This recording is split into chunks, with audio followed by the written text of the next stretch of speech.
उसके बाद है आपके क्लाइंट का नीड एनालिसिस। कल रात की मैं मीटिंग की रिकॉर्डिंग नहीं कर पाया, मेरी जूम पे मीटिंग थी। 9:10 पे वो मीटिंग स्टार्ट हुई थी, 9:28 पे वो खत्म हो गई। प्योर इन्वेस्टर, उनसे बात हो गई राइट चीज़ों की। पहला सवाल सिंपल ये था सर कि मेरा ऑर्गेनाइजेशन ये करता है, जैसे मैंने बताया कि we are in the field of real estate and we work for investors, जहां पर हम लोग उन इन्वेस्टर्स के लिए काम करते हैं जो अपने फंड्स को शॉर्ट टर्म या लॉन्ग टर्म के लिए निवेश करना चाहते हैं, और उनकी ज़रूरत के हिसाब से, यानी उनकी रिक्वायरमेंट के हिसाब से हम लोग उनको उसी तरीके के प्लान में निवेश करवाएंगे जहां उनकी ज़रूरत पूरी होती हो। शॉर्ट टर्म में हम लोग 4 से 5 साल के लिए और लॉन्ग टर्म में 10 से 12 साल तक के लिए निवेश के ऊपर काम करते हैं। तो आप मुझे बताएं सर, आप किस तरीके से, अगर आप मुझे अपनी रिक्वायरमेंट प्रॉपर बता पाएंगे तभी मैं आपको सही तरह का सजेशंस दे पाऊंगा। तो आपको वर्क करना है as an advisor instead of a salesman. और मैंने ज़्यादातर देखा है कि हम लोग पहली ही मुलाकात में सेल्स में लग जाते हैं, बजाय उसको एक प्रॉपर एडवाइस करने के, जैसे एक डॉक्टर या वकील अपने क्लाइंट के साथ करता है, वो एडवाइस करता है पहली चीज़ों में। हम सीधा सेल्स में चले जाते हैं, जबकि आपको एक फाइनेंशियल एडवाइजर की तरह काम करना है। आपको सही उसकी क्वेरी का हल होना चाहिए। तो उन्होंने बहुत अच्छे तरीके से बताया कि सर मेरे को निवेश करने हैं, दोनों ही 20 से 25 लाख के हैं, और एक शॉर्ट टर्म के हिसाब से और एक लॉन्ग टर्म के हिसाब से। क्लियर कट ये बात है। अगर मैं यहाँ तक पहुँच ही नहीं पा रहा हूँ अपने क्लाइंट से बात करते हुए कि सर क्या करना है, कितना रिक्वायरमेंट है आपका, कितने समय के लिए निवेश करना चाहते हैं आप, तो फिर आप अपने केवल प्रेजेंटेशन को लंबा ही करेंगे, खींचते ही रहेंगे, एक आदमी को वो सब कुछ बता देंगे जो बताने की जरूरत नहीं। लेकिन यहाँ तक पहुँचने से पहले का जो चैप्टर है प्रपोजल, उसका चैप्टर जो है आपका इन्विटेशन का, वहीं हम लोग लैग कर जाते हैं। हम लोग बताने से डरते हैं कि हम क्या करते हैं। हम सीधे कहते हैं बस मिल लो, बस एक बार आ जाओ, एक बार आपसे बातचीत करनी है। कुछ नए व्यक्ति की कॉलिंग क्या होनी चाहिए? अगर आप किसी का नाम लिखा हुआ है आपके उसमें पड़ोस में, आपने अपने किसी दोस्त को या रिश्तेदार को बताना है मनीष भाई मान लो, तो आप जनरली कॉल करके क्या बोलते हो? किसी को करना, मान लो मामा जी को करना है, तो क्या बात करोगे उससे? पानी देना मुझे। अगर मामा जी ने प्रपोजल करके बात करनी तो क्या बात करोगे? इन्वेस्टमेंट के लिए बात करी हुई। हाँ, कोई जनरल सिंपल फोन कर रहा है या आमने सामने मिले हैं तो कुछ बातचीत तो करेंगे ना। शुरुआत आपको एक नए क्लाइंट को कुछ बताना है, कैसे करेंगे या करते कैसे हो आप? मैं बोलूँगा कि मामा जी की मतलब पहले वही हालचाल पूछ वही करके, एग्जैक्टली वही बात। तो फिर उसके बाद में यही मैं आरएडी से रिलेटेड कर रहा हूँ, आप देख ही रहे हैं मेरे स्टेटस वगैरह। हाँ, और इन्वेस्टमेंट के रिगार्डिंग कुछ आपके पास में है तो बात कर सकते हैं इसके बारे में। तो फिर जो भी उनकी बात आगे आएगी तो फिर उसके बारे में बात करेंगे। अच्छी तो सही है, लेकिन आपके अंदर ना जो कॉन्फिडेंस है वो थोड़ा सा बढ़ा हुआ होना चाहिए, इस तरीके का जैसे हम किसी को कुछ देना चाहते हैं। जैसे ही हमारे दिमाग में कुछ ना कुछ ये होता है ना कि मुझे इनसे कुछ मिलने वाला है, तो हमारा जो कॉन्फिडेंस है वो लूज हो रहा होता है। हमारा जो प्रेजेंटेशन का तरीका ही जो है ना वो बिल्कुल हल्का हो जाता है। और जबकि अगर यही चीज होगी मैं कुछ देना है तो बिल्कुल अलग बात है। दो तरह के क्लाइंट होते हैं, एक वो होता है क्लाइंट जिसके बारे में आप कुछ ना कुछ नॉलेज रखते हैं कि ये इनके पास पैसे ऐसे होते हैं, और एक इस तरह का क्लाइंट होता है जिसके बारे में आपको कोई नॉलेज नहीं होती, आइडिया से काम होता है। तो फॉर एग्जाम्पल आप अपने दोस्त को फोन करते हो कि अनिल भाई देखिए यार मैं पिछले कुछ समय से इन्वेस्टमेंट्स में काम कर रहा हूँ या फाइनेंशियल ऑर्गेनाइजेशन के साथ काम कर रहा हूँ, जहाँ पर हम लोग अपने क्लाइंट्स को सिक्योर्ड गारंटीड 100% गारंटीड आपको 12 से लेकर के 20% 22% तक देते हैं। तो अगर किसी भी तरीके का तुम्हारा इन्वेस्टमेंट का कोई प्रोग्राम हो या किसी भी तरह का मूड आपका करता हो तो एक बार मेरे से जरूर बात करना। ये हो गया जनरल प्रपोजल जिसके बारे में आपको आइडिया नहीं था। सिंपल ऐसे में ज़्यादातर वो करता है यार अभी तो पैसे ही नहीं है यार, कहीं आइडिया मतलब सारे तो यहाँ लग गए वहाँ लग गए, बहुत सारी कहानियाँ सुना सकते हैं। कोई बात नहीं, जब भी हो पैसे तो मेरे से एक बार बात करना। अभी एक तरीके से ना जैसे आप अपना परिचय दे रहे हो उसको कि आप करते क्या, ताकि उन तक वो बात जाए। जैसे नॉर्मली आदमी दुकान खोलता है भटूरे की तो उसका प्रचार तो करता है ना। हम अभी प्रचार करने से पहले क्या चाहते हैं? व्यापार। अभी प्रचार नहीं किया है, अभी अपने को तुरंत चाहिए रिजल्ट। वो आपको ये पहचाने कि आप करते क्या हैं। आपके व्हाट्सएप स्टेटस से बहुत बड़ा आइडिया नहीं जाता है हमें क्या करते हैं। जब तक आप कॉल करके अपने उन सारे लोगों को ये नहीं बताएंगे ना कि मेरे पास कुछ ऐसी स्कीम्स हैं या मेरे पास कुछ ऐसे प्रोजेक्ट्स हैं जहां पर मैं आपको 100% एश्योर्ड गारंटीड रिटर्न्स प्रोवाइड करा सकता हूं 100% सिक्योरिटी के साथ। तो अगर कभी भी आपको निवेश करने का कोई भी मूड करता है तो मेरे से जरूर बात करें। और आपको अगर ऐसा लगता है कि उस क्लाइंट, कोई भी क्लाइंट अपने मुंह से ये नहीं कहेगा मेरे पास पैसे रखा लेगा, लेकिन आपको आइडिया होता है कई क्लाइंट्स का कि इनके पास पैसे रहते हैं और पैसे वाले क्लाइंट के पैसे कहीं ना कहीं लगे रहते हैं, वो वहां से रिलीज करके आपको देता है। तो वो रिलीज तुरंत नहीं होता है, रियल एस्टेट का कहीं अगर पैसा लगा हुआ है तो आज का प्रचार आपको कुछ महीने बाद भी रिटर्न देगा। जैसे आपके कई सारे ऐसे क्लाइंट होंगे जिनका पैसा आज कहीं ना कहीं अटका हुआ होगा, वो जब उनकी सेल्स होगी तो आपको याद कब रखेंगे। किसी का मकान बिका, जैसे मेरे जानकार का एक फ्लैट बिका 99 लाख का, अब ये उन्हें कहीं लगाने हैं, मेरे साथ कब लगाएंगे? तो वो अपने पहले उनको नॉक जब उनसे नॉक किया होगा, और नॉक करने के साथ साथ एक हो गया, एक बार नॉक किया था 6 महीने पहले, फिर किया ही नहीं, तो इस दौरान उनको कई और लोगों ने नॉक कर दिया होगा जो हमें पता भी नहीं होगा। किसी भी एडवर्टाइजमेंट के माध्यम से उनके अंदर नॉकिंग चली गई होगी, कोई बोर्ड पढ़ लिया होगा उन्होंने कि पैसे आएंगे तो क्या हुआ, हमने यही। तो नॉक तो करना ही है, बार बार रिमाइंडर भी जाना चाहिए कि नहीं आप हो भी, आपके पास अपॉर्चुनिटी है। तो जब भी ये रिलीज होगा वो आपको एक मौका जरूर देंगे कि भाई बताओ तुम क्या कर रहे हो। तो ये प्रचार जब तक नहीं होगा तब तक व्यापार नहीं होगा। तो इसमें इनके साथ संपर्क में बने रहना बहुत जरूरी है। जिन लोगों का भी आपको पता है उनको आप हफ्ते 10 दिन में कॉल भी करें, अपने व्हाट्सएप मैसेज भी भेजते रहें। कई लोगों के व्हाट्सएप ऐसे होते हैं जो आप भेज तो नहीं पहुंचता है, हमें लगता है कि चला गया लेकिन वो नहीं जाता है। हमें भी टेक्नोलॉजी का पूरा ज्ञान नहीं है, हमें कई दफा लगता है कि चला गया। जैसे मैंने ब्रॉडकास्ट पहले पता नहीं था मुझे कि मैं ब्रॉडकास्ट में जो भेजता हूँ मुझे लगता था तब तक पहुंच गया। अगर आपका नंबर सेव नहीं है तो नहीं जाता ही नहीं। तो अनसेव्ड नंबर पे आपको इंडिविजुअली भेजना पड़ता है एक एक करके, हमें पता ही नहीं होता। तो प्रचार आपका जो रुक गया। बट सर उस केस में हम एक चीज़, मैं कैसे ब्रॉडकास्ट यूज़ करती हूँ, मैं ब्रॉडकास्ट अपने पास बना के रख लेती हूँ सो दैट सारे लोग एक ही जगह पर देखें मुझे। उसमें से मैं कॉन्टैक्ट नंबर उनके लिए निकाल के मतलब बस नाम देख लेती हूँ कि इस को भेजना है, क्योंकि समटाइम्स जैसे आज न्यू ईयर विशेज़ है, मैं भूल जाती हूँ मुझे किस किस को करना है, तो उसमें सबके नाम एक जगह मिल गए, सबके नाम पे मैंने इंडिविजुअली अलग अलग। फिर तो ये तो दिक्कत है कि 5-5 से अलग एक साथ भेज नहीं पाते। नहीं सर, मैं इंडिविजुअली मैसेज भेजती Single, हूँ, single. जो एक लिस्ट होती है मेरे पास, जो ब्रॉडकास्ट लिस्ट में मुझे दिख गई कि इन सबको। हाँ, दैट इज टाइम कंज्यूमिंग है ना, वो एक प्रोसेस में लंबा समय लगता है। हम इसलिए नहीं करते, जबकि यही करना चाहिए। और वो पर्सनलाइज मैसेज जब किसी के पास जाता है ना, सामने वाले को लगता है कि इसने मेरे लिए ही टाइप करा, मुझे भी और नाम के साथ जाता है। नाम के साथ जाता तो ये बड़ा इंपॉर्टेंट है। तो हम ना एक्चुअली काम करना चाहते हैं, लेकिन उस काम के लिए जो बेसिक चीजें हैं उसको नहीं करना चाहते हैं। जितना आप अपनी दुकान के लिए सुबह से शाम तक वो सब कुछ करते हो जो उस दुकान के लिए रिक्वायर्ड है, और इस दुकान के लिए जो सब कुछ रिक्वायर्ड है हम पूरा नहीं करते हैं। उसको जितना कर ले रहा हूँ इतने में जो हो जाए वो ठीक है। मतलब मैं अपना इनपुट इतना ही डालूंगा, इसमें वो सब कुछ मिल जाए जो ये ऊपर जो बैठे हैं इन सबको मिल रहा है। जबकि ये मिलेगा तब जब आपको इससे भी ज्यादा प्रयास करना पड़ेगा जो अपनी दुकान के लिए करते हैं, क्योंकि इससे ज्यादा रिटर्न है सर। आप बताओ अपनी दुकानों से कितने लोगों ने मर्सिडीज ले ली भाई? शोरूम वालों से या फैक्ट्री वालों ने तो ले ली होगी, दुकान वालों ने कितनों ने ले ली।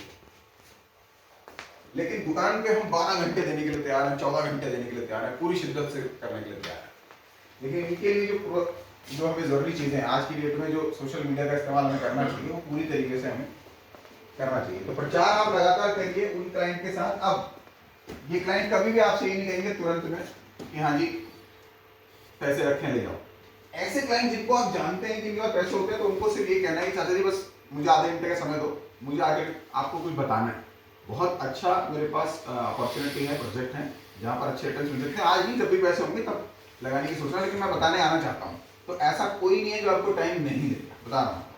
जब आप इस तरीके से बात करते हैं ना, अपना मान करके कि मुझे आकर के तुम्हें बताना है, मुझे कुछ चाहिए नहीं, तो नंबर ऑफ प्रेजेंटेशन बहुत जरूरी है लोगों तक जाकर के। चाहे वो आपका प्रचार जिन लोगों पे व्हाट्सएप के माध्यम से जा रहा है वो, प्लस पर्सनलाइज जो मीटिंग होगी वो। तो नंबर ऑफ प्रेजेंटेशन नहीं होंगे तो रिजल्ट भी नहीं आएगा। इसीलिए सबसे ज्यादा जरूरी है आपके इनविटेशन और आपका प्रपोजल। अब इस प्रपोजल में सबसे बड़ी गलतियां कहाँ होती हैं सेल्स वालों में? सेल्स की सबसे बड़ी गलती है जब हम प्रोजेक्ट ओरिएंटेड हो जाते हैं। हमें प्रोजेक्ट ओरिएंटेड नहीं होना है, हमें क्लाइंट की नीड के हिसाब से उस प्रोजेक्ट को हाईलाइट करना है जो उसकी नीड को पूरा करता है, बजाय हम एक प्रोजेक्ट को चुन लें और उसकी डिटेलिंग हम इस तरीके से दें कि वो उसी प्रोजेक्ट में लगाए। डिफरेंस समझना इस बात का। आपने अपने दिमाग में लगा लिया धुलेरा, अब आप सब कुछ भूल गए, अब आप धुलेरा को ही उसको इस तरीके से प्रेजेंट करना चाहते हैं कि वो इसमें निवेश करे, जबकि करना उल्टा है।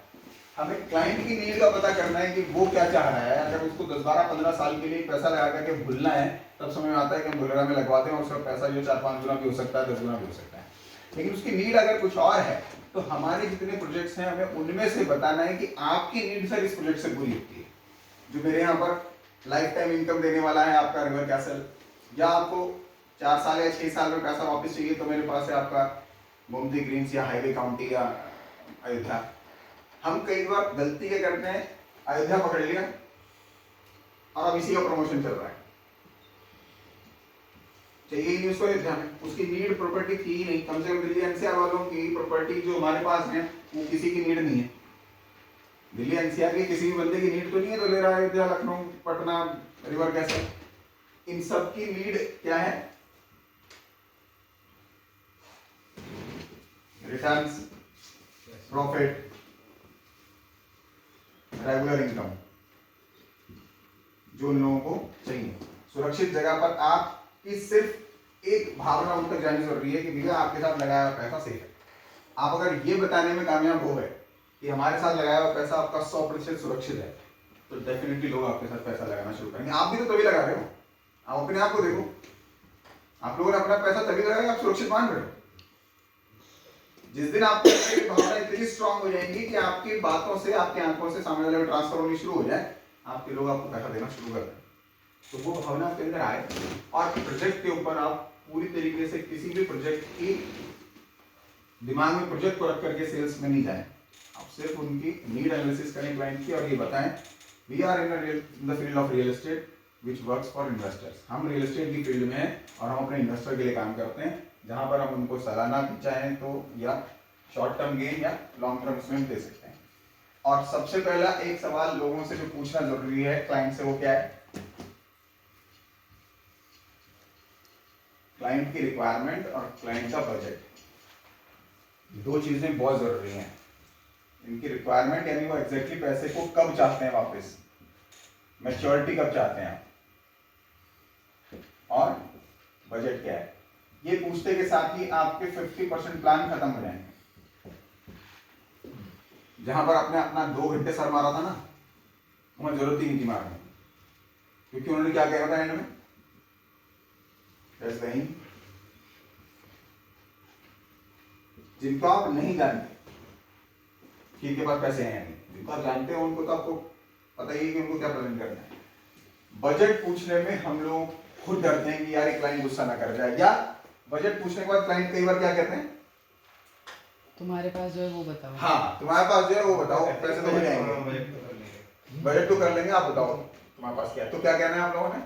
नहीं सर, फिर भी बजट पता चल जाता तो सर उसमें वो स्लैब्स की बात कर देते हैं, हाँ। 5 से 10 के बीच में, 10 से 20 के बीच में, और इतने ऑप्शंस हैं मेरे ये पास, करना है। आपको क्या सूट करेगा? दैट इज बेटर कि सर वो तो कोई बात नहीं, मैं बता दूंगी आपको सारे प्रोजेक्ट के बारे में, but we have different slab. मेरे पास 5 से 10 लाख का अलग प्रोजेक्ट है, 10 लाख से 30 लाख का अलग है, 30 लाख से 50 लाख अलग है, 50 लाख से 1 करोड़ का अलग है, और उसके ऊपर हमारी प्रोजेक्ट पार्टनरशिप शुरू होती है। सर किस स्लैब के लिए मैं आपको हो जाती है,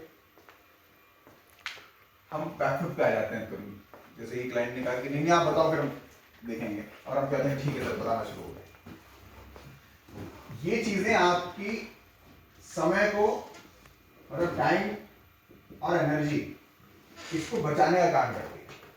कल रात की मीटिंग कितनी देर की थी तेजस जी? 20 मिनट 25 20 मिनट 9:10 पे स्टार्ट हुई थी, 9:28 पे हमारी खत्म हो गई थी, मुझे याद है। खत्म हो and that was a 100% full meeting. उसमें कोई ऐसी चीज तो नहीं जल्दबाजी थी ये पूरी चीज बताइए आपने। या कुछ ऐसा कमी रह गई, और यही चीज पूछी थी मैंने, रिक्वायरमेंट और बजट। और जो अच्छे क्लाइंट हैं वो आपको ये बताने में कभी नहीं कतराएंगे, जो वाकई में जेन्युइन क्लाइंट है। जहां वो आपको सिर्फ समय खराब करना है, तो वहां आप इन्हीं चीजों में उलझे रहोगे, वहां तक पहुंचोगे। तो ज्यादातर अपने समय को बचाएं हाँ, जब समय बहुत सारा फालतू हो तो प्रैक्टिस करने के लिए आप किसी भी प्रैक्टिस कर सकते हो। तो समय ना हो फालतू ज्यादा बढ़िया, तो अपनी लिस्ट लंबी से लंबी होनी चाहिए। जितना जल्दी आप अपने आप को राइट प्रपोजल और राइट प्रेजेंटेशन में ले आओगे, उतना जल्दी आपके रिजल्ट्स कम मेहनत में आने शुरू हो जाएंगे। जितना देर आप राइट प्रपोजल में लेकर के आओगे, उतनी ही देर आपको जो है ना रिजल्ट आने में और मेहनत ज्यादा करने में लग जाएगी आपको। तो सही तरह की प्रेजेंटेशन आपके ये इन्वेस्टर के लिए। दूसरा हो गया हमारी वर्किंग की। एज अ वर्कर आपको सबसे पहले क्या वर्कर के दिमाग में क्या डालना है मेनली? एक वर्कर को आप ला रहे हैं तो उसके दिमाग में पोटेंशियल जाना चाहिए कि आरएबी ये ताकत रखता है कि आपके जितने भी सपने हैं वो यहां से पूरे हो सकते हैं। एक वर्कर आपके साथ क्यों जुड़ेगा? उसका रीजन क्या आपका जुड़ने का? एक्स्ट्रा सोर्स ऑफ इनकम, हाँ। उसके सप्लाई पूरे होते हैं। अगर आप ये भावना उसको नहीं दे पाए तो वर्कर आपके साथ नहीं जाएगा। और एक वर्कर के रूप में हमें पता है कि नेटवर्क बिल्डिंग बिजनेस में, नेटवर्क मार्केटिंग में आप अकेले नहीं होते, टीम बना के काम करते हैं। और आप दुनिया की किसी भी और व्यापार में जाएं और आप रियल एस्टेट में जाएं तो फर्क क्या है? आप अकेले हैं और आपने अगर अपने साथ बहुत ज्यादा नहीं, केवल 10-10 लोगों की टीम तैयार करी। किन लोगों की? वर्कर्स की। किस लिए आए हैं वो? पैसा कमाने के लिए। और आपने उन्हें सिखाया कि how to deal with investors. Workers को जब अपने साथ लाए हैं तो एक चीज ध्यान रखिए कि उनको दोनों काम करने हैं। उन्हें अपनी वर्कर्स की टीम भी बढ़ानी है और साथ ही साथ इन्वेस्टर्स की मीटिंग भी करनी है। क्लियर? और वर्कर्स की टीम बढ़ाने के लिए उनको वर्कर की लिस्ट होनी चाहिए और इन्वेस्टर की सेल्स के लिए इन्वेस्टर की आपकी लिस्ट होनी चाहिए। और इन्वेस्टर को क्या बताना है वो जो मैंने पहले बताया, उनकी कंप्लीट ट्रेनिंग होनी चाहिए। वर्कर की कंप्लीट ट्रेनिंग इन्वेस्टर को क्या इनवाइट करना है, क्या प्रपोजल करना है, इसके लिए होनी चाहिए। आपकी टीम में अगर 10-10 लोग इस तरीके आ जाते हैं जो आप ही के तरीके के हैं काम करने के लिए, और हम उनको फॉर एग्जांपल एक भोज पैलेस की सीट बेचने का लायक बना दिया पूरे एक महीने में, या एक हाईवे काउंटी का प्लॉट बेचने लायक बना दिया। बेचने लायक नहीं मतलब हमने उनको इस लायक बना दिया कि वो एक सेल 10 लाख रुपए की उठा सके, एक इन्वेस्टमेंट 10 लाख की वो करवा सके। अगर आपने उनको प्रैक्टिस में करा दिया तो मैक्सिमम 2 से 3 महीने में आप किसी भी एक वर्कर को इस लायक बना देंगे कि वो प्रॉपर ट्रेंड हो जाए कैसे 10 लाख की सेल्स निकाली जाती है। और ये प्रॉपर्टी में काम करने वाले लोग हर महीने निकालते हैं। अगर उनको घर का खर्चा चलाना है तो ये करते हैं। नोएडा में, ग्रेटर नोएडा में जैसे सीताराम जी हैं जो आए नहीं आज, अब वो सेल्स में है प्रॉपर्टी की, या आपकी टीम में रामदेव जी हैं, बहुत सारे लोग यहाँ प्रॉपर्टी में काम करते हैं। घर का खर्चा कैसे चलता होगा? ऐसे ही चलता है। ऐसे चलता है। हर महीने 2 महीने में कोई ना कोई सेल्स निकालनी है, बिना उसके निकलेगी किसी भी तरीके से। तो जब उनका यही काम है तो हमें उनको ये सिखा दिया कैसे निकलता है, वो निकालेंगे। और 10 लाख की सेल्स पे उनके घर में कितना पैसा चला जाएगा? लगभग 40 से 50 हजार रुपए चल जाएगा उनका घर सर। ठीक। और अगर आपने अपनी टीम में 10-10 लोग इस तरीके के प्लांट कर दिए हैं, देखिए जिन लोगों ने पिछला कुछ समय निकल गया, जैसे उसको आप काउंट ना करें, नेटवर्क मार्केटिंग में आप कभी भी जीरो से स्टार्ट कर सकते हैं। गया पास जुड़ा, आज से शुरू करो, इस पे फोकस करो। 10 लोग अगर 10 लाख का सेल करते हैं तो आपका कितना बिजनेस हो गया सर? और इसकी मैचिंग अगर मैं वॉल्यूम में कम भी होता है, 3% में भी फ्लैट मान के चलूं तो कितना होता है? 3 लाख रुपए। और ये पॉसिबल है, और ये केवल आरएबी में पॉसिबल है और कहीं पॉसिबल नहीं। आप अपने सारे सपने पूरे कर सकते हैं, क्योंकि मिडिल क्लास आदमी के इससे बड़े सपने होते नहीं है ना। अगर 3 लाख रुपए ना आना है तो बहुत बड़े सपने पूरे होते हैं उसके। लेकिन हम लोग इसको इतना बड़ा मान के चल रहे हैं तो हमें लगता है कि पॉसिबल ही नहीं है। और ये 6ठे महीने से पॉसिबल है अगर आप लोगों ने सही से इस पे काम किया तो। प्रोडक्ट को पूरी तरीके से हमें वर्कर को समझाना है। क्या? वही जो मैं आपको बताता हूँ कि क्या इन्विटेशन करना है, क्या प्रपोजल करना है, कौन टारगेट कस्टमर है आपका, और उन तक पहुंचना है। और ये एक सेल निकालने के लिए वो पूरे महीने में अगर 20 से 25 लोगों से भी मुलाकात करेगा, जो कि पर डे केवल एक बैठता है। एक आदमी पैसा कमाना चाहता है, नॉर्मल काम से ज्यादा अच्छा पैसा कमाना चाहता है, और नॉर्मल काम जितना भी काम नहीं करना चाहता है, तो कैसे पॉसिबल है? अभी सैलरी कितनी है तुम्हारी उनके? 45। और टाइम 10 घंटे। 45,000 के लिए पर डे 10 घंटे देने हैं। मैं क्या बात कर रहा हूं कितने की? पर डे आपसे कितने मांग रहा हूं? 10 घंटे नहीं मांग रहा। अगर 2 से 3 घंटे भी मैं देने के लिए तैयार नहीं हूं पर डे, तो मैं कैसे पहुंचूंगा यहां तक? मैं कैसे चाह रहा हूं यहां तक पहुंचना? तुक्के में अचानक हो जाए कुछ, मैं मुझे बस एक आध फोन करूंगा, उसी से डील आ जाए, वो आगे तो ठीक है, ऐसे ही करना है। लेकिन ये कब कामयाब होंगे आप? जब आपकी टीम में भी ऐसे लोग हो जाएं कि जिनकी महीने में एक डील ऐसे आ जाए। लेकिन आएगी तब जब आप कम से कम 20 से 25 प्रेजेंटेशन कर लेंगे। ये दूसरे नेटवर्क मार्केटिंग की तरह नहीं है कि वहां पर अगर आपने इतना प्रेजेंटेशन किया तो घर में पैसे, घर खर्च के लायक तो छोड़ो, वो जो मीटिंग में जा रहे हैं उससे पेट्रोल का खर्चा भी नहीं निकलेगा, ट्रैवलिंग का भी नहीं निकलेगा। लेकिन अगर आपने ये काम यहां पर कर लिया एज ए वर्कर, तो आप 20 से 25 मीटिंग, दुनिया के किसी भी प्रोडक्ट का आप प्रचार करिए, नंबर ऑफ प्रेजेंटेशन का रिजल्ट उतना ही रहता है। आप मर्सिडीज भी आपके शोरूम में देखने वाले 20 आएंगे तो एक लेगा, और मारुति में आएंगे तब भी वही होगा, लेकिन प्रोडक्ट के वॉल्यूम का फर्क आएगा, क्योंकि आपका टारगेट कस्टमर बदल जाता है। अगर आप 20 से 25 प्रेजेंटेशन कर देंगे इन्वेस्टर्स की अपनी लिस्ट बना करके, तो आपका एक रिजल्ट 100% कन्फर्म है। और आपकी टीम में अगर 10 लोग ऐसे हैं, तो ये रिजल्ट हो गए आपके 10 जो यही काम कर रहा है, आरामी से कितना कर रहा है, बिना नेटवर्क बनाए उसके घर का खर्चा चल रहा है, क्योंकि कितना आ रहा है उसे 40 से 50 हजार बिना नेटवर्क बनाए। बाकी सारी कंपनियों में आपको इस इनकम तक पहुंचने के लिए पहले नेटवर्क बनाना पड़ेगा 500 लोगों का या 1000 लोगों का, और यहां तक आप पहुंच जाएंगे। और अगर यही टीम साइज आपका अगर वर्कर का 100 लोगों का हो गया, तो यही 3 लाख बढ़ करके महीने का 30 लाख भी हो सकता है। और यहाँ ऑर्गेनाइजेशन में ऐसे लोग हैं जो आज की डेट में 20 से 25 लाख रुपए तक की इनकम ले रहे हैं। सालाना एवरेज निकालोगे तो इससे भी आता है, क्योंकि उसमें कुछ रिवॉर्ड्स और कुछ बोनसेस आया। तो क्या चीज है जहां पर हम लोग लैक कर जाते हैं इसको करने में? पता क्या है? कंसिस्टेंसी, और एग्जैक्टली क्या करना है वो नहीं पता। जैसे अर्जुन को पता था कि उसे सिर्फ मछली की आंख दिख रही थी, तो हुआ, हमें मछली भी दिख रही है, मछली का जो तेल का कुंड है वो भी दिख रहा है, उसके आसपास बैठे हुए राजा महाराजा भी दिख रहे हैं, उसके ऊपर लगे हुए झूमर भी दिख रहे हैं। तो वो सारी चीजें जो हमें दिखाने का काम कर रही है, उससे क्या हो रहा है? डिस्ट्रैक्शन। तो जिस दिन आपको ये एग्जैक्टली पता हो कि मेरे को यही करना है, इससे ज्यादा दिमाग लगाना ही नहीं है यार। हम ज्यादातर कई बार अपनी जो इनोवेशन करते हैं ना अपने, कि नहीं यार मैं ऐसा करके देखता हूँ उससे होगा, नहीं।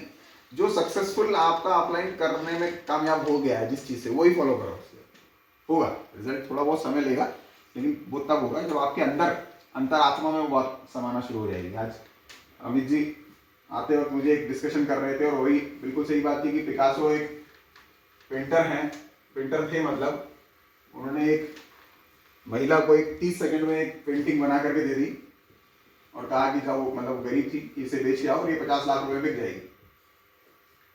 तो वो गई, पहले तो मजाक लगा उन्हें, और फिर वो किसी दुकान पे गई, और दुकानदार ने देखते ही पहचान लिया कि ये तो पिकासो की वो है, और उससे पूछा कि कितने मिल जाएंगे। महिला ने पूछा तो उसने बोला कि 50 लाख तो मैं दे दूंगा इसके, क्योंकि ये पिकासो की वो है। तो जब वापस आई तो उसको लगा कि ये क्या है, आपने 30 सेकंड में ऐसी चीज़ तैयार कर दी 50 लाख रुपए की इस तरीके से, तो आप मुझे भी सिखाओ, मैं भी पहुंच जाऊंगी यहाँ तक।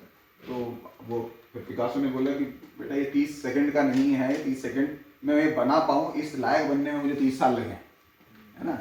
तो ये यहाँ तक पहुँचने में मुझे लगा कि मैं 30 सेकंड में वो कर पाऊँ।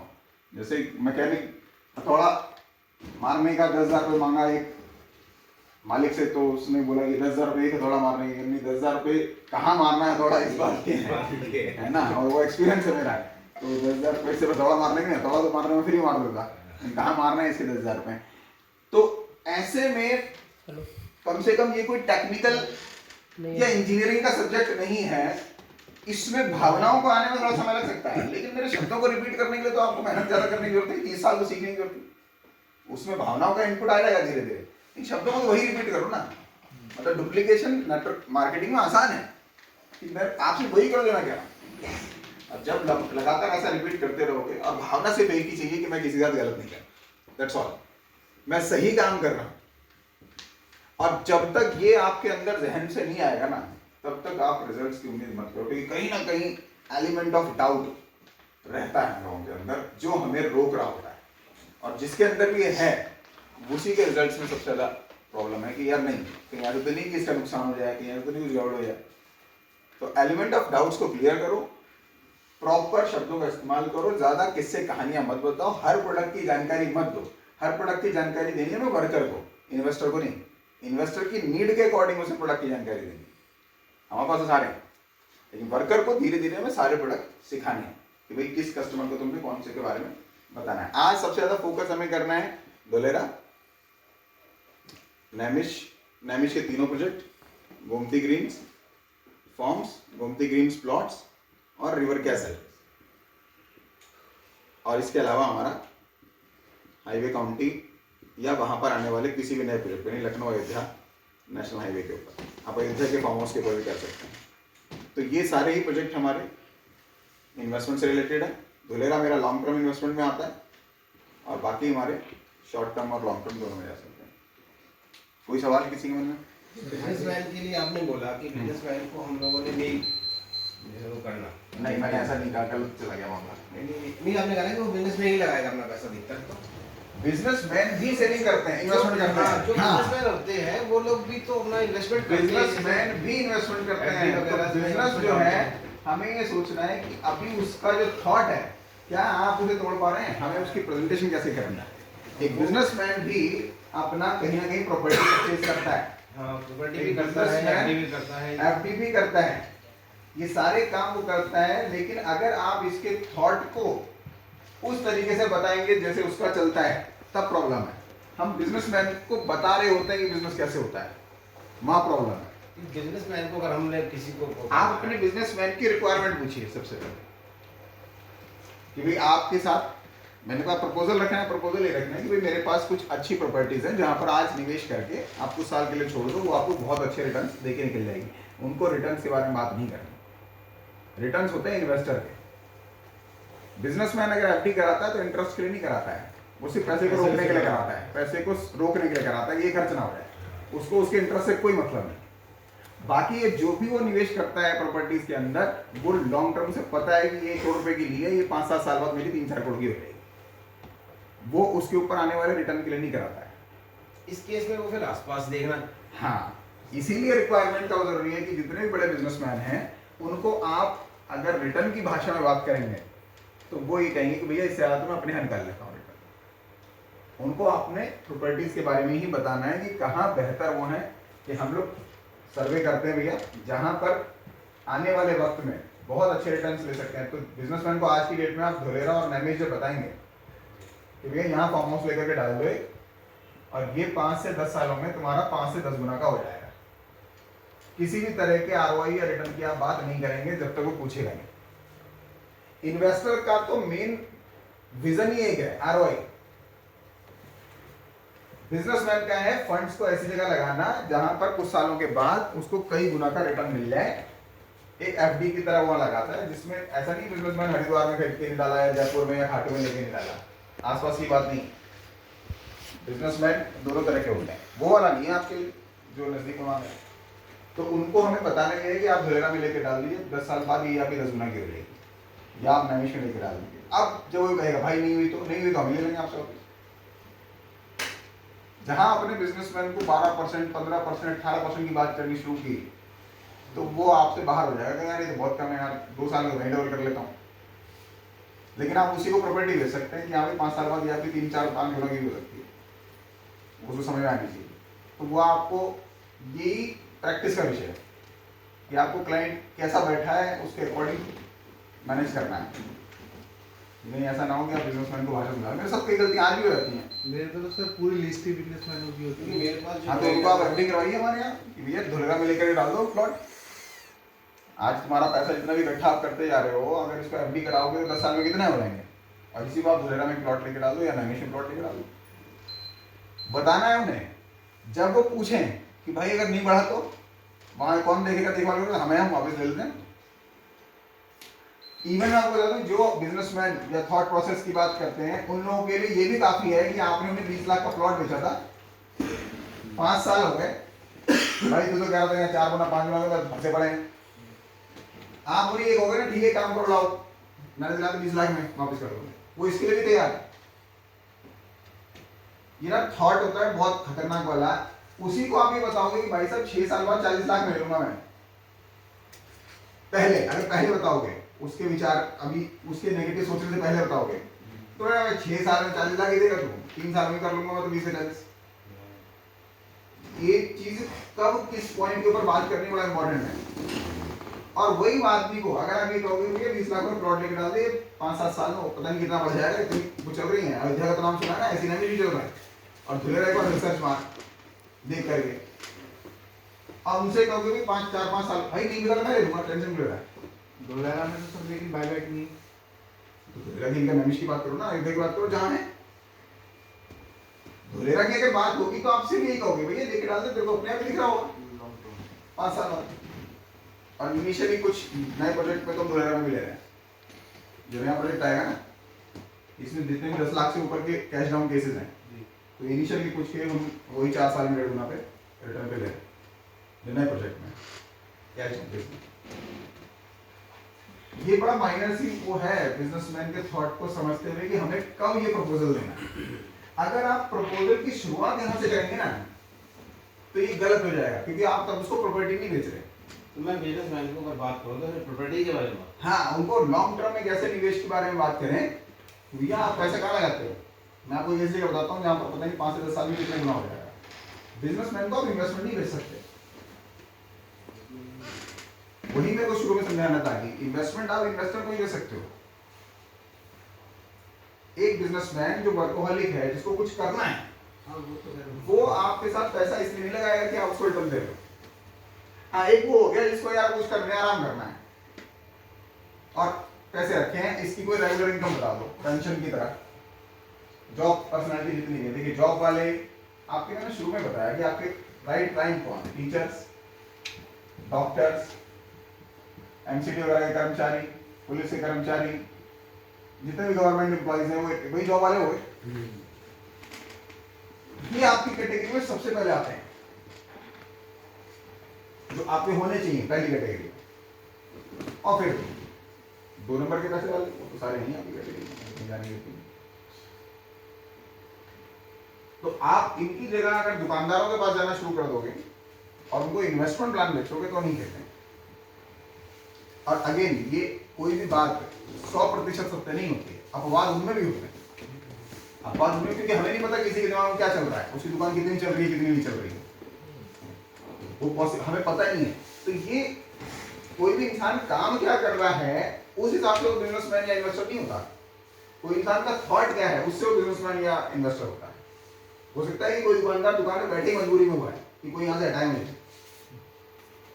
अगर कोई कह दे उनसे आगे कि भाई साहब दुकान कितने की, तुम्हारी माल कितने का भरा हुआ है, अच्छा पूरे साल कितना कमाते हो, कोई चाहेगा कि कोई कैलकुलेशन आके बताए मुझे, तो ये सब मिला के कितने हो गए भैया 2 करोड़ हो गए, कितना आया था महीने का, भाई साहब 50,000 रुपये के लिए होता हूँ, एक काम करोगे 2 करोड़ मुझे दो, मैं तुम्हें 2 लाख रुपये महीना देता हूँ। अगर तो समझ आगे हो सकता है छोड़ के दे दीजिए आपको। तो ये थॉट है, हमें नहीं पता कि, लेकिन एक इंसान है जो बिजनेसमैन के थॉट में है वो नहीं देगा, उसे फर्क नहीं पड़ता 50,000 उसने प्लानिंग ही 4 साल बाद की करी कि मेरा दुकान है, शोरूम बनाऊंगा, शोरूम फैक्ट्री लगाऊंगा, ये सब करूंगा, तो वो आप जब तक बातचीत नहीं करोगे पता नहीं चलेगा। इसीलिए प्रेजेंटेशन और प्रपोजल्स बहुत जरूरी है, नीड एनालिसिस बहुत जरूरी है। हम बात करने से कतराते हैं, एक्चुअली क्लाइंट को हम पहले ही अपने पर हावी करके चलते हैं कि यार ये कहीं कुछ बुरा ना मान जाए, ये क्या सोचेगा मेरे बारे में, ये इतना बड़ा आदमी है। बात करने से ही हम लोगों को ये लगता है कि नहीं यार, क्योंकि हम लेने जा रहे होते हैं ना कुछ। सर कितना बड़ा क्यों ना हो आदमी, जब डॉक्टर के आगे बैठता है ना तो डॉक्टर ही सबसे बड़ा होता है। धीरू भाई अंबानी का है, उनके बच्चों का है, जो भी जिंदा है, उनका जो डॉक्टर होगा ना वो उनसे बड़ा होगा। उस वक्त वो बड़ा है, वो कितने रईस क्यों ना हो, उनका आध्यात्मिक गुरु उनसे बड़ा है, वो कितने रईस क्यों ना हो, उनका वकील भी उनसे बड़ा है, वो कितने रईस क्यों ना हो। ध्यान रखना, क्योंकि बचाएगा वही। आपको अपने आप को उस एडवाइजर की तरह फील करना है, क्योंकि एडवाइस आदमी अपने से समझदार आदमी से ही लेना पसंद करता है, जिसे वो अपने से ज्यादा समझदार मानता। तो यू हैव टू प्रूव कि आप समझदार हैं, और वो नकली प्रूव नहीं होगा, वो आपको धीरे धीरे आपकी आदत में आएगा। तो नॉलेज से आएगा जितना आप जानकारी रखेंगे, और आपके अंदर से भावना आनी चाहिए कि सामने वाले का मेरे को मदद करें। अपने आप बड़े बड़े उसको अपने एडवाइस करना है, बिजनेसमैन के पास जाओ, उनसे बातचीत करो, एडवाइस करो, ये बताओ क्या करते हैं। आप एक अपने आप को सिंपल फाइनेंशियल एडवाइजर के रूप में प्रेजेंट करें। नंबर ऑफ प्रेजेंटेशन को बढ़ाएं। व्हाट्सएप स्टेटस और अपना फेसबुक, इसका इस्तेमाल प्रॉपरली करें। इन स्टेटस का एक और चीज का ध्यान रखें, 4 स्टेटस बिजनेस के और 1 स्टेटस पॉलिटिकल आपके सारे स्टेटस को खराब कर देगा। आपकी कोई वैल्यू नहीं है। आपके सारे ही बिजनेस से रिलेटेड होने चाहिए, आपका सिंगल पॉइंट एजेंडा होना चाहिए, कोई और उससे रिलेटेड होना ही नहीं चाहिए। कोई मेजर बहुत बड़ी कोई चीज आप किसी को, सेलिब्रिटी को कुछ विश करना चाह रहे हो, या अपने किसी घर वाले को कुछ करना चाह रहे हो, कुछ करने के लिए, that is a different thing. लेकिन आए दिन कोई पॉलिटिकल स्टेटमेंट, कोई धार्मिक स्टेटमेंट आपके स्टेटस में जा रही है, तो आपको कोई भी सीरियसली नहीं लेने वाला। आपको सीरियसली लोग तभी लेंगे, अमिताभ बच्चन के एक छोटे से शब्द का भी ट्वीट का ना वैल्यू है। ये ट्वीट में लिख क्या रहा है? अगर अमिताभ बच्चन के ट्वीट में ऐसे ही लिखा आ जाए ना, अरे भी बस यही बहुत है, क्या है ये? तो उनके ट्वीट बड़े सोच समझ के होते हैं, ऐसे ही नहीं होते। मतलब बड़े इंसान के ऐसे ही आपको अपने आप को साबित करना है। जितना आप कम बोलते हैं उतना लोग आपको ज्यादा सुनना चाहते हैं। तो उसी तरीके से अपने उनको इस्तेमाल करें। अननेसेसरी कोई पॉलिटिकल या कोई धार्मिक स्टेटमेंट्स को अपने फेसबुक प्रोफाइल या व्हाट्सएप स्टेटस में इस्तेमाल ना करें। कंप्लीटली आरएवी आपके प्रमोशन में जाना चाहिए, उससे रिलेटेड फाइनेंशियल उसकी कोई सवाल है कि नहीं? मन प्रोडक्ट को लेकर कोई जानकारी लेना चाहते हैं? हाईवे काउंटर एक्सटेंशन हो रहा है कुछ? मैंने उनको असल में आपको ना करंट लोकेशन भेजी अपनी, आप लोकेशन व्हाट्सएप करके उनसे बायबैक ऑप्शन कर सकते हैं। गूगल ऑन जब आएगा तो शुरुआत में आएगा। हाँ, करंट लोकेशन अभी आप जितना भी ऑफर प्रपोजल करना है हाईवे काउंटी का 4 साल और 6 साल में, बता देंगे तो इसके अलावा जो हमारा 30 लाख 60 लाख 1 करोड़ वाले जो ऑफर है, इसमें जो है अपना जो 4 साल के अंदर अगर प्रॉपर्टी में स्विच कर दो तो डबल में है। लोकेशन भेजिए। वो पहले दाम नहीं है, मेरी ये बात नहीं, वो कर देंगे प्रॉपर्टी के अंदर स्विच करता है कोई अब नहीं है। तो 4 साल में डबल। जो पुराने वालों के लिए प्रपोजल जा चुका वो है। अच्छा, पुराने आपसे नहीं। नहीं मालूम। हाँ। चलिए, ठीक। 30 लाख से अभाव में 6 साल में बायबैक डबल, 60 में 5.5 साल में और 1 करोड़ से ऊपर में 5 साल में, ये इन बायबैक में जा सकते हैं। इसके अलावा प्रोजेक्ट पार्टनरशिप की बात कर सकते हैं। और एक है हमारा regular income plan. Regular income plan के लिए आप भोज पैलेस लाइफ टाइम 10 लाख रुपए का आपने निवेश किया, 83,000 पर एनम आपको मिलना है पहले 3 से 4 साल। उसके बाद एज पर एक्चुअल मिनिमम 60,000 है ही, मतलब थोड़ा बहुत ऊपर नीचे।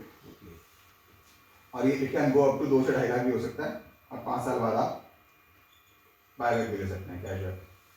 इसको भी समझ लीजिए, ये हिंदुस्तान का एकमात्र कमर्शियल प्रॉपर्टी है जो ये आपको बायबैक दे रहा है। नहीं तो किसी कमर्शियल प्रॉपर्टी में आपको ये ऑप्शन नहीं है कि अगर दुकान नहीं चली तो वापस कर दो, दुकान नहीं चली तो आपकी है, आप चाहे झेलो इसे।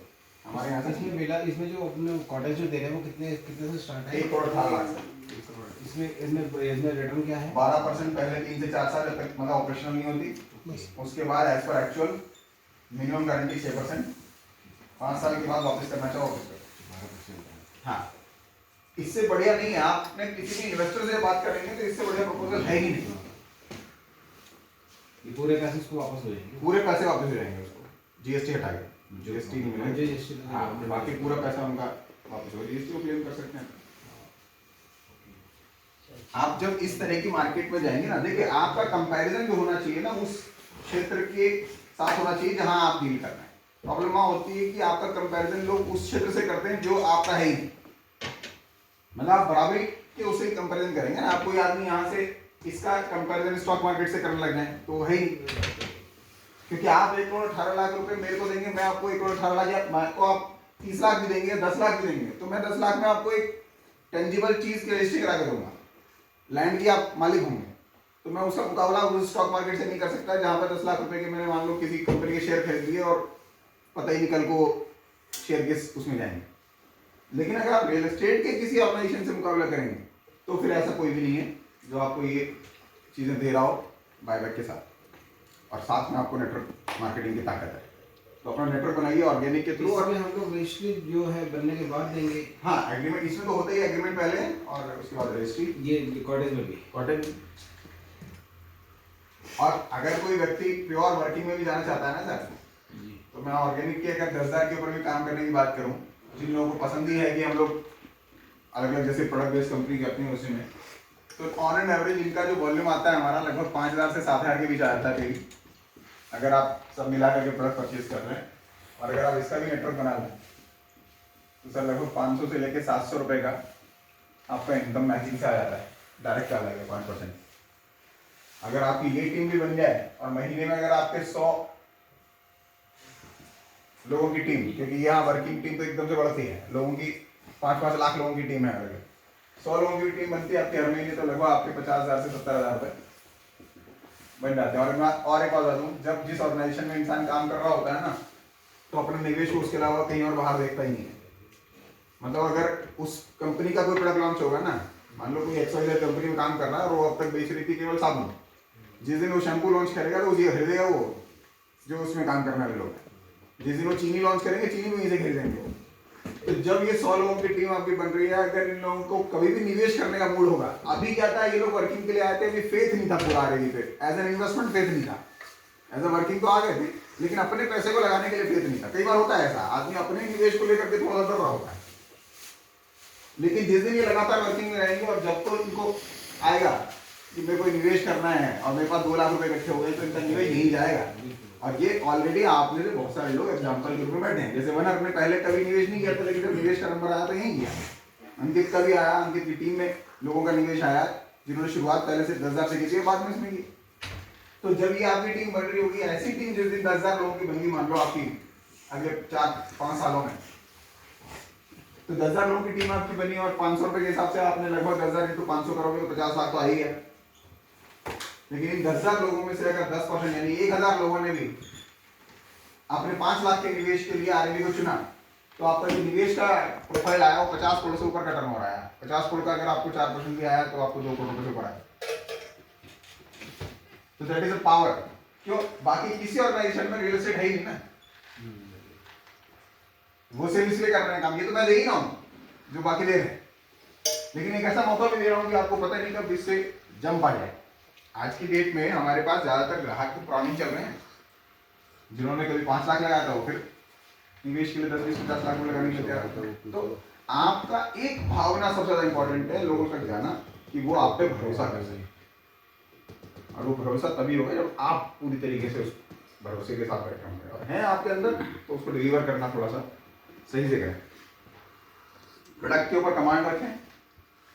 जिसको भी इन्वेस्टमेंट बताना है अपने क्लाइंट को, 3-4 प्रोडक्ट भी हैं और रियल एस्टेट को भी बेचने का काम करते हैं जो एंड यूजर होगा।